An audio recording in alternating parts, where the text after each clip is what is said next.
Recently, I played an Izzet Prowess list that was running Death to Our Enemies, and that list is super sweet. In fact, it's the list that I used to close out my Mythic run for this season, and overall, it had a really good win rate.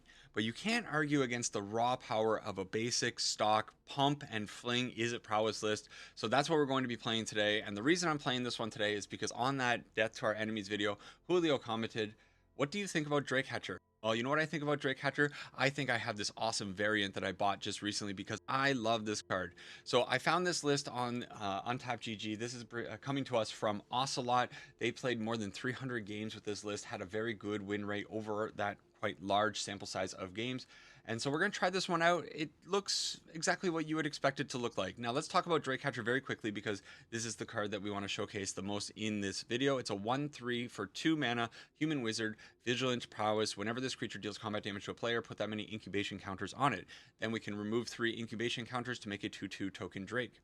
This is pretty good with 2 cards in particular in our deck. Of course, we have a lot of pump. All the pump is going to be good, but Secret Identity specifically gives flying to the Drakecatcher, and Ancestral Anger is going to give trample to the Drakecatcher, allowing us to get in with this rather beefy Drakecatcher after we pump it up a little bit, putting maximum amount of incubation tokens or counters onto the Hatcher, and then creating a whole bunch of 2/2 Drakes when we need them. The rest of the deck is exactly what you would expect it to be. Elusive Otter, Stormchaser's Talent, notable, no Boomerang Basic, but I think we don't really need it because we're going to be killing the opponent before we get to that point. And then, of course, Slick Shot Show Off. And that's the deck. We're going to hop into some games and see if we can get some classic pump and fling action from Izzet Prowess in this one. See you over there.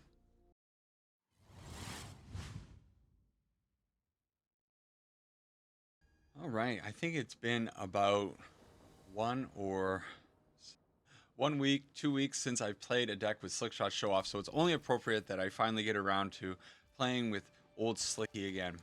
One more card that I didn't mention in the intro that works really well with the Drakecatcher is, of course, Wild Ride. If we can give haste to a empty board with the Drakecatcher, that's going to be a pretty good opening for us to get in 5 cheeky damage and then put a... Not enough. We need 6 incubation counters on the Hatcher to get the full benefit, but it'll be a good start. Okay, we do need to take a little bit of damage here. Pay 2 life, and I think what we're going to do is we're going to plot the Slickshot Show Off because the opponent is definitely on lessons. They just nuked my poor 1/1 Otter, and we nailed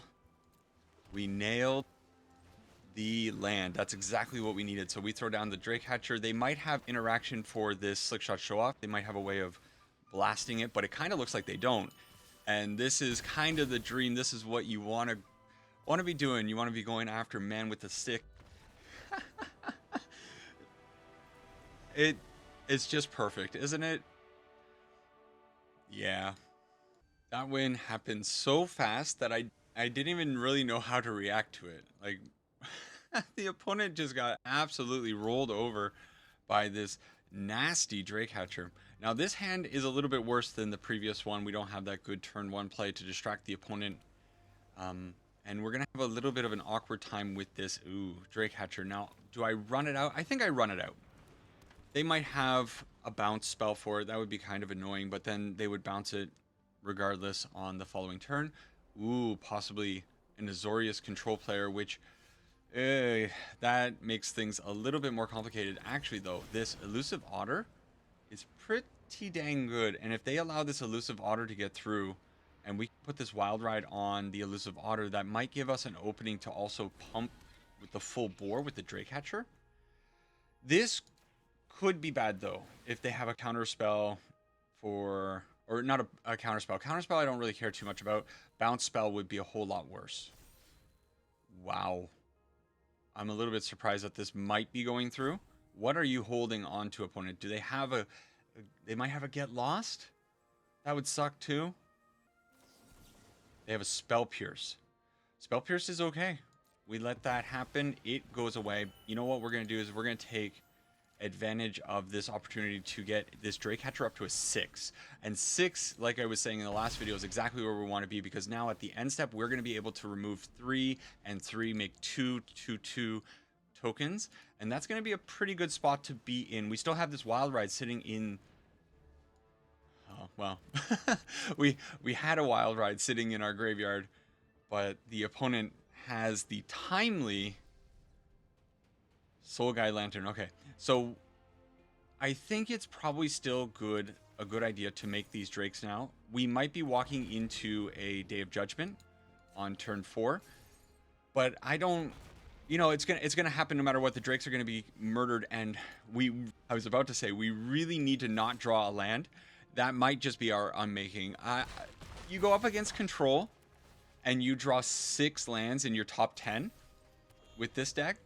You might actually be a little bit cooked, right? The last game went so smoothly for us. We had the absolute burst of damage that we needed right when we needed it, and now this game, oh, the opponent doesn't have the second white mana source.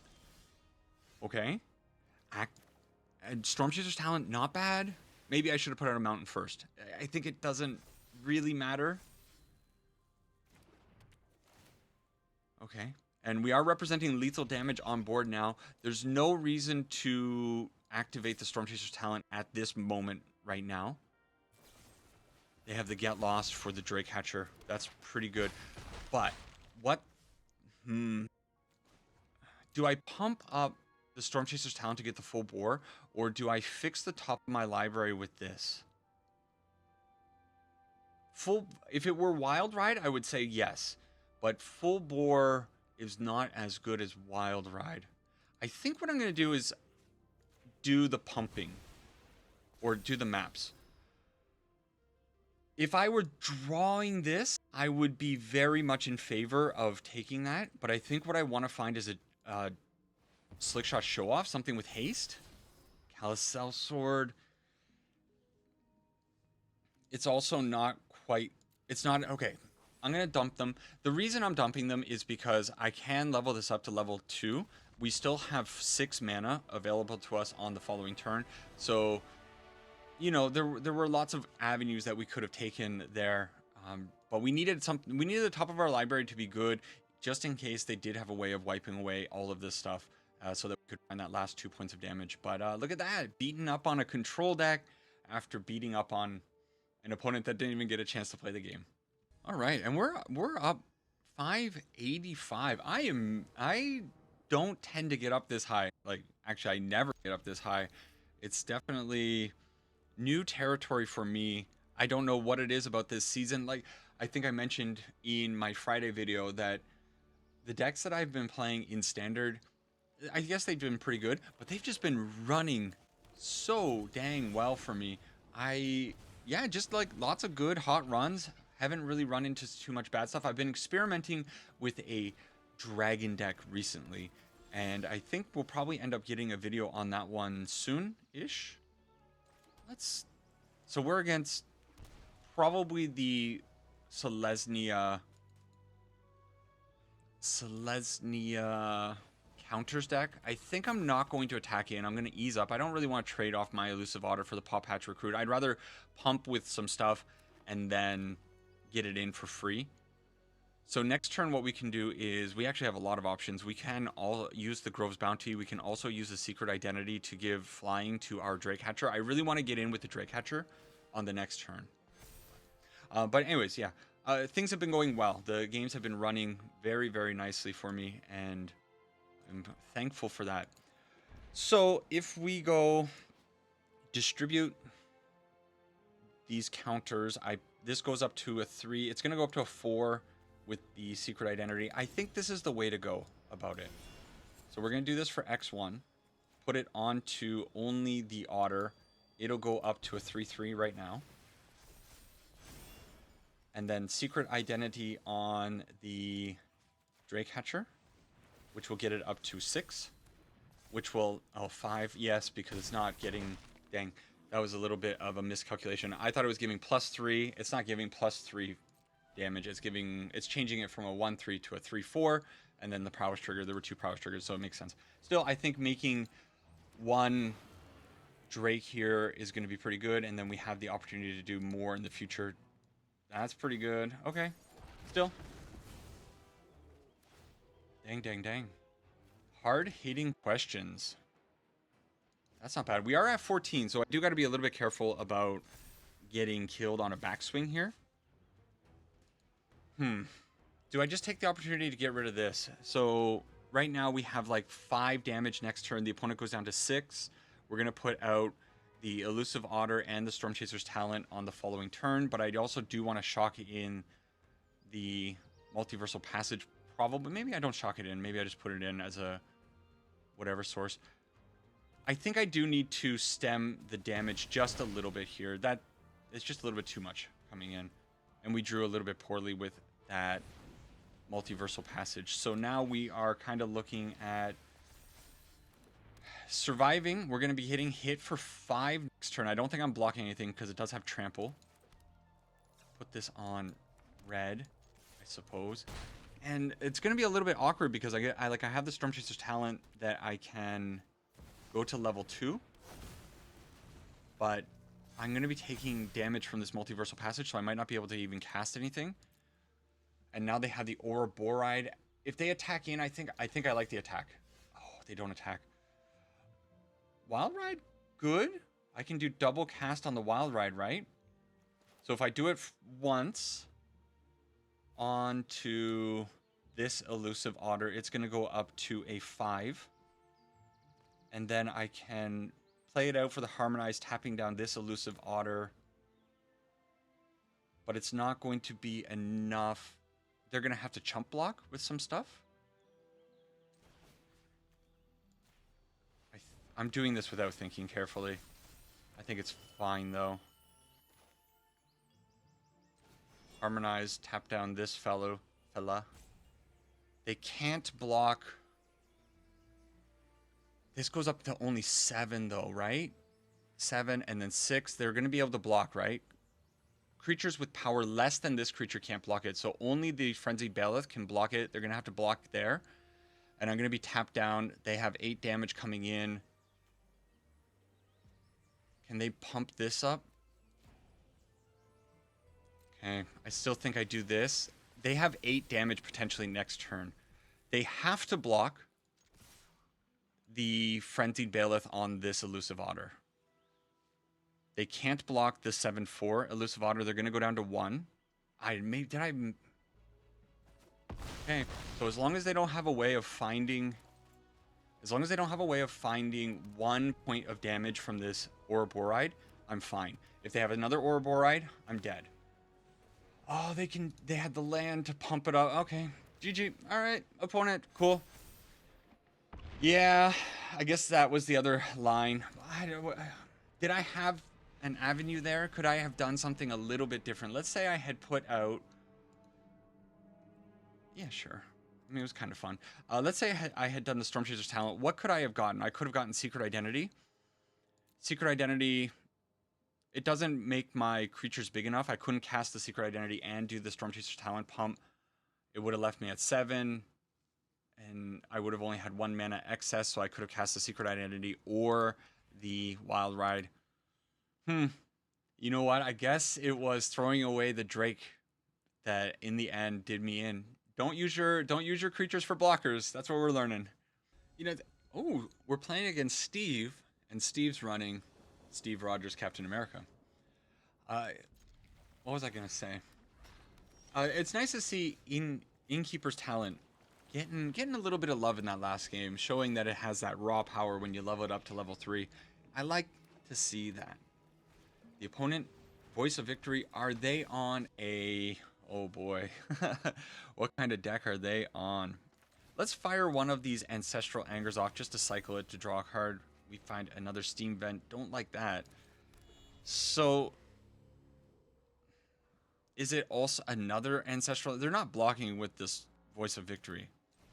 0% chance. So I think we need to dig a little bit. Let's do that. Okay, Elusive Otter. Fine. We get in for 6 points of damage. If they put us under, like... that's going to be a little annoying. If they have a High Noon, that's going to be even more annoying, because I don't know how I beat a High Noon, actually.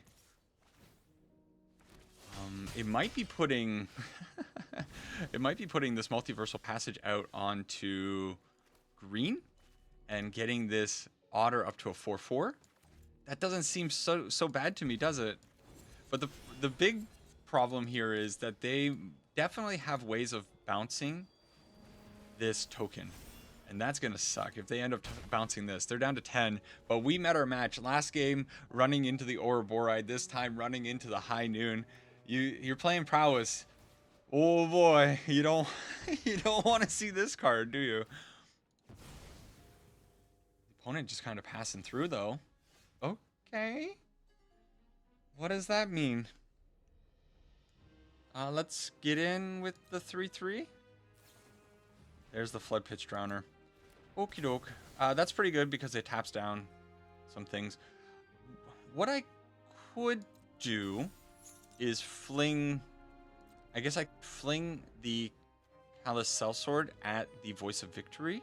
Because I feel like this token is not long for this world. This Flood Pitch Drowner is probably going to nuke it. But I also kind of do need another creature on the field. So just putting out the Elusive Otter is not the worst idea. What do you think? I think I want to stem the damage that the opponent is doing just a little bit. This is 5 damage coming in next turn. It's a lot, isn't it? And we'll put out the Steam Vents. What we might be aiming to do is Storm Chaser's Talent level up to level 3 if I can survive that long. I don't know if I'm going to survive that long, especially now with the Sky Coach Conductor on the field. Sky Coach Conductor is going to be able to bounce the Flood Pitch Drowner and keep whatever we put onto the field tapped down. So that sucks. And they also have access to High Noon damage. We are actually only at 1 life right now, essentially. So probably this means we are dead. I think. They hit us for... Like, they use the All Aboard right now. They bounce the Flood Pitch Drowner, tap down the 1/1. They attack in for 4 damage. They hit me down for another 1 damage at some point over the course of the next turn or two. I'm a little bit surprised by that. And then the High Noon can dome us for 5 damage. So I don't think I'm getting out of this one. I think this one is probably a little bit of a rough matchup because they just... I mean, they took away everything that we can possibly do in this matchup. And now with the King T'Challa on the field... really, that's not going to work out for us.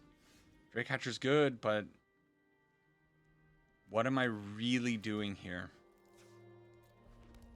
Like, the best thing that I can do is attack in with a full bore. I guess put down the Drake Hatcher. It's fine. It's a 1/3. It's a good blocker against the Flood Pitch Drowner. They have 2 mana available, though. They still have that option to bounce the Flood Pitch Drowner this turn, which I think you probably... do. They only need to do 1 point of damage to us too, so the Sky Coach Conductor can just kill us all on its own. Okay, this one I know is going to infuriate a few people because the last time, it's been a little while since I played the Azorius High Noon Lockdown deck, but when I did play that deck, people were... Let's force them to do the High Noon crack. People were... none too happy that, like, playing against this deck, saying that this is one of the most obnoxious decks possibly on the ladder. You know, it's preventing you from playing the game entirely. It's a pretty rough one, especially if you're a Prowess enjoyer trying to fling some spells. That's not going to work out for us. Well, we're dropping fast. All right, let's get back to 98%.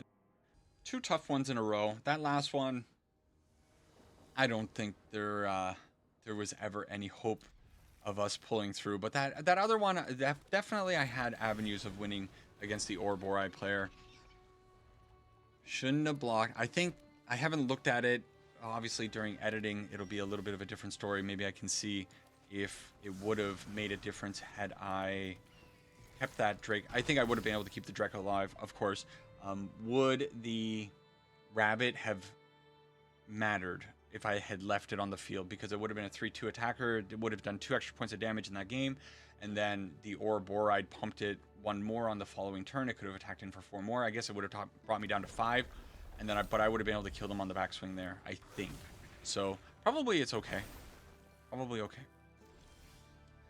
We find Ancestral Anger. Ancestral Anger is pretty dang good here, right? Let's fire it off. Let's see. Actually, it doesn't really matter what I draw, does it? So we're just going all the way. against this opponent, I believe. Yeah, that's 12 points of damage. This is Retribution. Doesn't matter what land I put out. And we get... This is what we signed up for. This is what y'all came here for. Smoking Badger Mole Cubs with the Callous Cell Swords burned together. And we're back. We're back on the winning train here. This is what happens when you let games get to turn 3 for your opponent. You don't let them play turn 3. I've never played Yu-Gi-Oh, but I feel like that was pretty close to a Yu-Gi-Oh game from what I understand about that game. Okay, unfortunately, if we want to put out this Storm Chaser's talent on turn 1, which I think I do, I got to put this Storm Chaser's talent or the Multiverse Passage out on blue. Little bit uncomfortable, but yeah, that's fine. And you know what? I think against an opponent that is running green, we're going to attack in. If they want to give me their Land of War Elf for our Otter, we definitely do that. And we also put the Slickshot Show Off into harm's way. I know they are playing red, but I don't expect removal from this opponent. How much damage is this?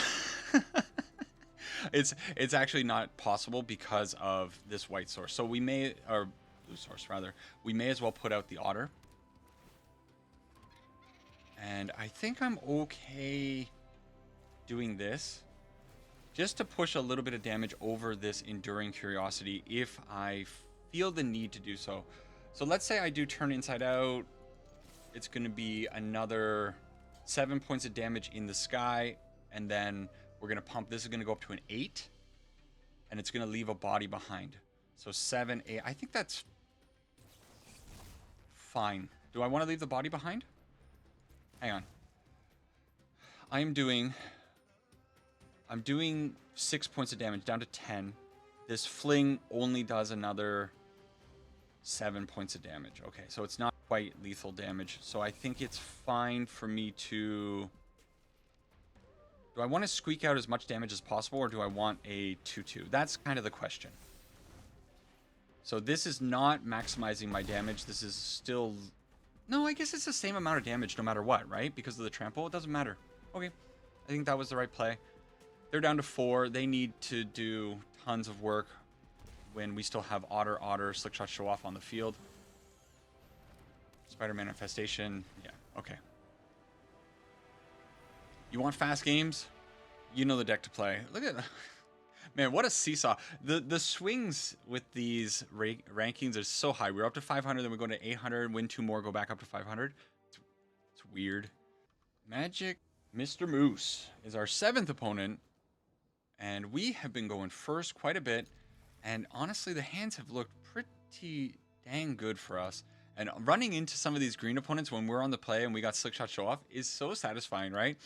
Don't even need to plot it. You just throw old Slicky onto the field and go to town. Wait. So, Elusive Otter, get onto the field. I summon you, Elusive Otter, into play. Ooh, okay. Well, I don't know what that means. Is it worth getting in for 1 point of damage, or is it better to sandbag it? I think because it's Boros colors, I think I'm safer just like plotting it. We'll cross this bridge when we get there. Maybe we're strapping in for a grindy game. One thing that I was kind of thinking about today, because I watched a video on it just the other day, and I know it's a kind of a stupid question to ask everybody, but I'm curious if some commenters are willing to drop some knowledge on me. What's your screen time? And I know that's such a silly question to ask. What's your screen time? But I think I go with them this time because I'm going to hold up the secret identity. I think, right? It's fine. Yeah, let's get in. I watched a video. It was from Southeast Asia, and it was these 5 children, teenagers, that were doing a purge or a detox, cell phone detox, and it was interesting to see how much time they have used their phones for. Because I deal with children, I also see the very high numbers of screen time. Like some of these students that I have, they use their screen time so much. T'Challa's on the ground, right? All right. Does it matter? I'm gonna do this anyways. I mean, they're just dead. But yeah, some of these kids were like 15 hours of screen time, and then even after the detox, they got down to like 8 hours of screen time, and they're like, "That's pretty good." And I'm like, "8 hours, bro! Holy moly!" So I'm just really curious. My screen time is high. It was 4 hours, and I've gotten it down to like 2.5 hours. But a lot of that screen time is like when I'm walking around in the park responding to people's comments. What I do in the mornings, I'll go for like an hour long walk and just like that's probably why there's so many spelling mistakes on the comments or nonsense sentences when I'm replying to comments. Sorry about that if you've noticed that, but I'm literally walking around a park responding to people that leave comments on these videos just to find the nice time to be able to do it for my mornings. But 8 to 10 hours of screen time for some of these students is pretty wild.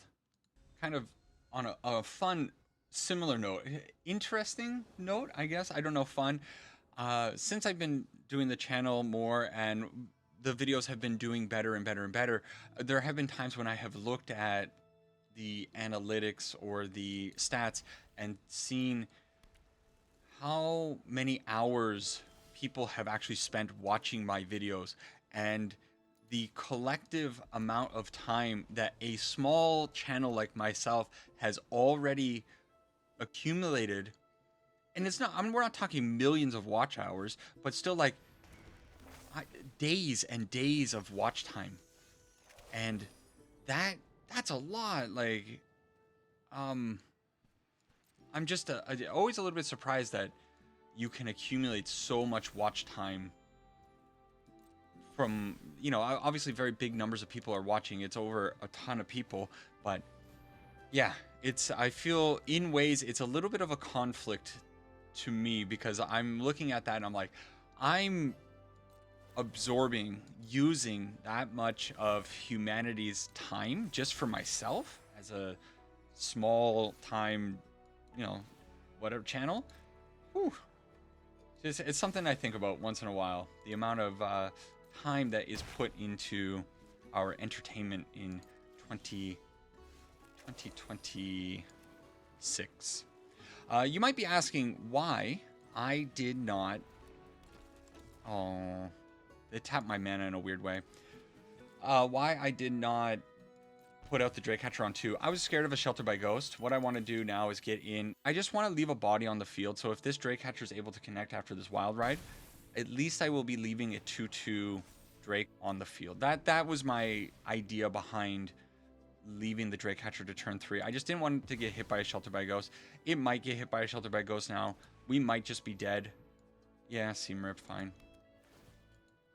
Okay, not a whole lot I can do about that, but the good news is if we end up maybe finding, I don't know, a Fling, maybe I can make something happen. They're definitely coming in for 8, probably 10 damage on this turn.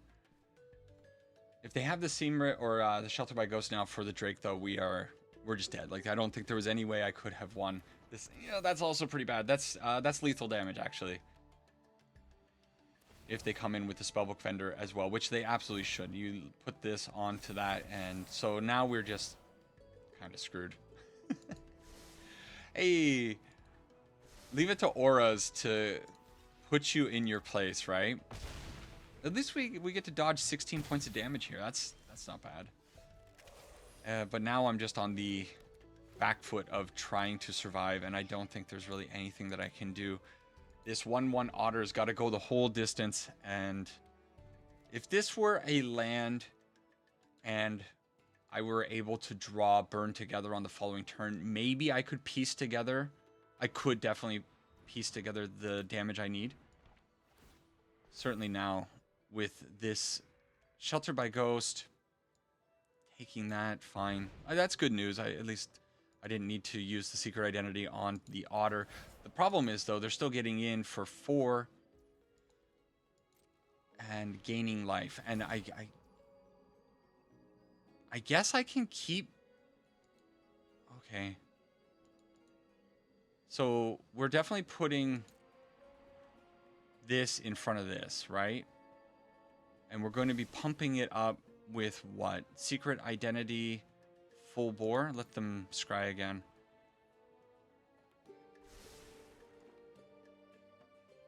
Well, I just don't have much of a choice here. Unless I want to die. Yeah.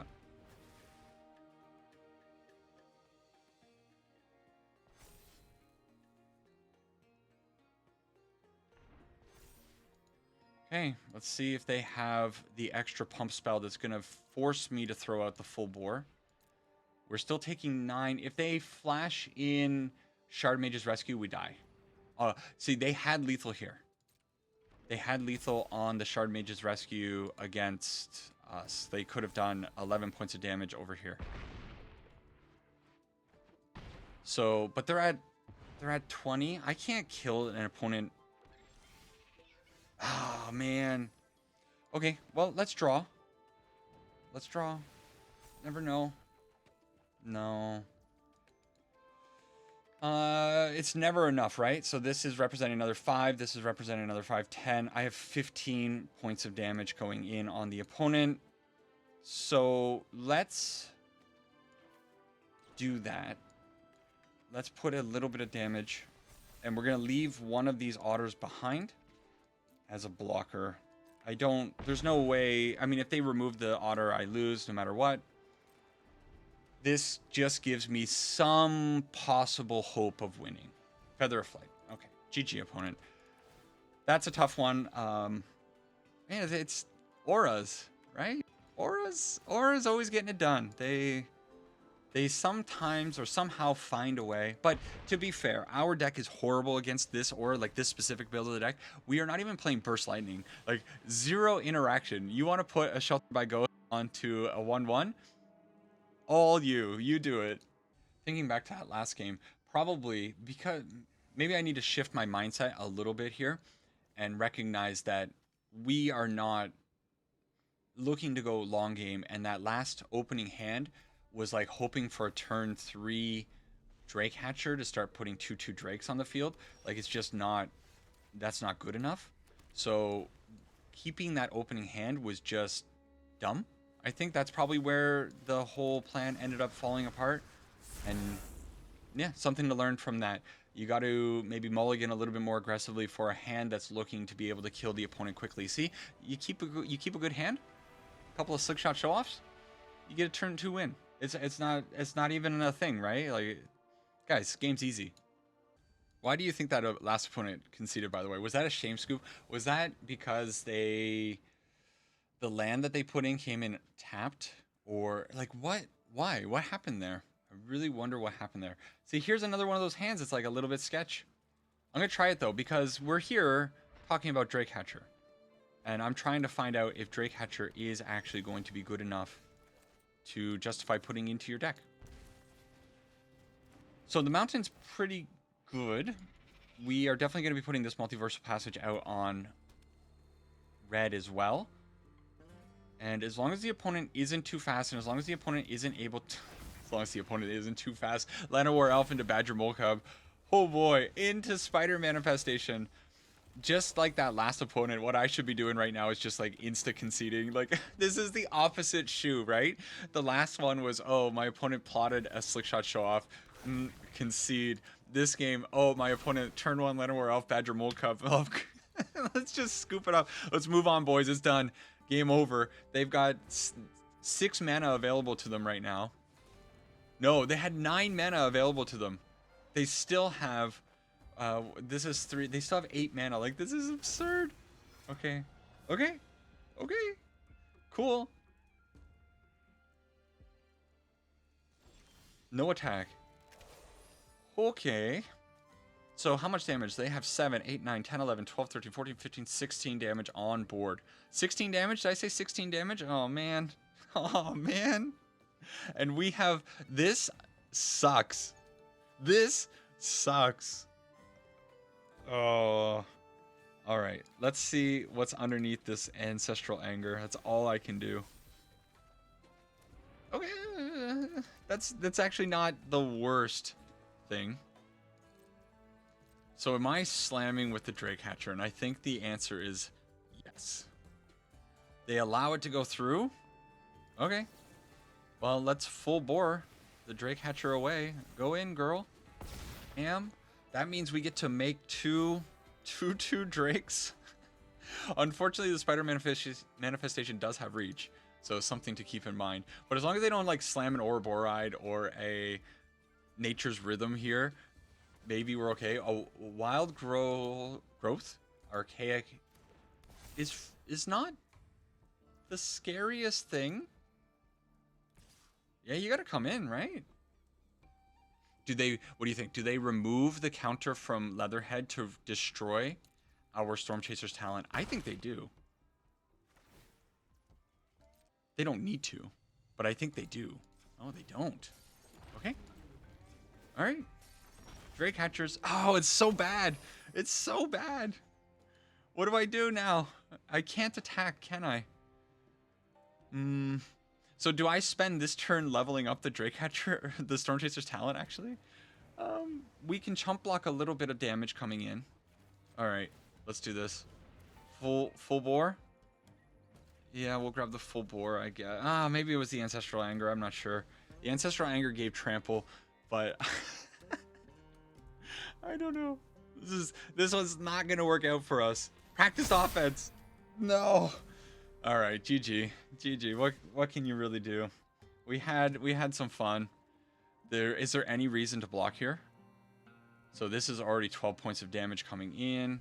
No, I'm not even gonna go through the motions. I know it's way more than I can mitigate 8 points of damage. Maybe a little bit more. I could mitigate 9 here because they're not trampling. 10, 11. I could have mitigated 11 points of damage maybe. 12, blocking here, the 3/3s, lose my entire board, but it still would have been lethal damage. We had a couple of dud matches, so we're going in for extra innings, playing a little bit more. What are we at right now? We're at 6-4, having fun. The lands have been a little bit awkward. Having to go out with the blue mana, a little bit uncomfortable.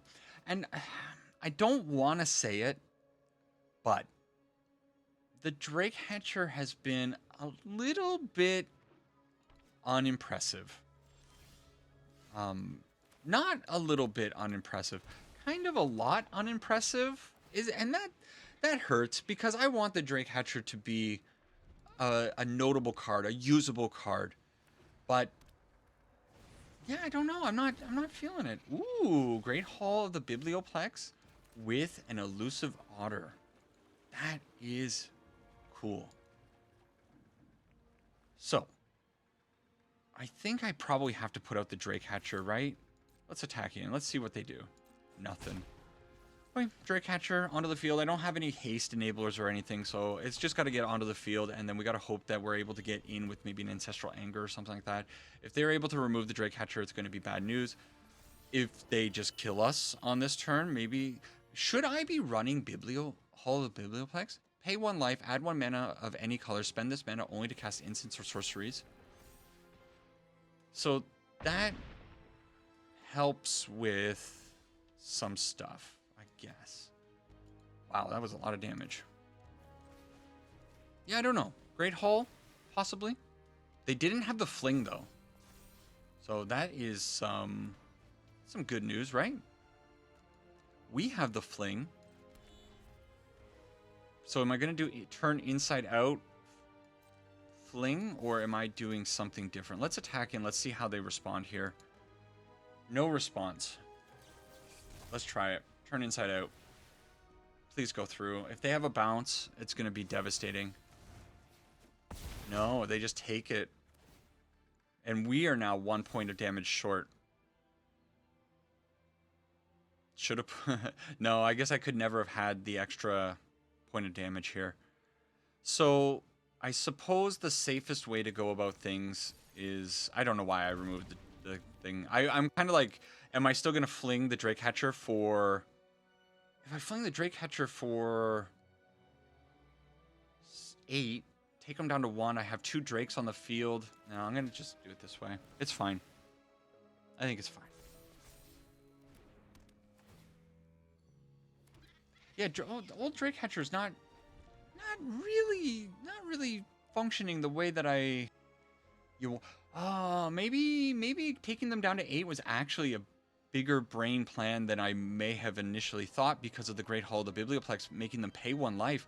It would have taken them off of a mana source. And now they can get in over our Drakes because of the elusive otter, just because of the way it is. But this is not, again, they're 1 point of damage short. How interesting. We draw horribly. We get in for some amount of damage. Do they just block the Drake Hatcher there? Really? Do they have a pump for it? Secret Identity is fine.